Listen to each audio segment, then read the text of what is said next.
মারে ফুটকি তোমার দাদা চাকরি থাকবে না এটা নিশ্চিত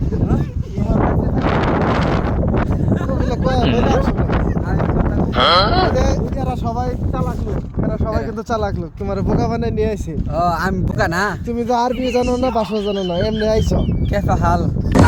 কেমন হাল এইটুক বললে হবে না তোমার আরবি জানো পুরোপুরি জানো শুকরান হাইওয়ান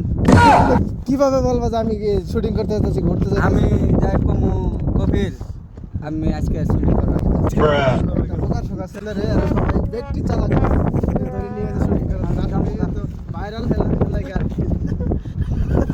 আমার লগে আবার কত কথা ভাই কেডা আমনে কেডা টিকিট 10,000 টাকা ও কবে টিকিট দেয় না কেনা মালিক আরবিতে কেমনে কবি টিকিটের চাবি দে আসসালামু আলাইকুম কবির আনা জি টিকিট বুঝবো বুঝবো না কিন্তু ছুটিতে যাবি এটা কি কর না আমি বাংলাদেশে যাই টিকিট দাও যাও বাইর যাবি কে আমার দুঃখ কেউ বুঝে না রে কিসে রাইলাম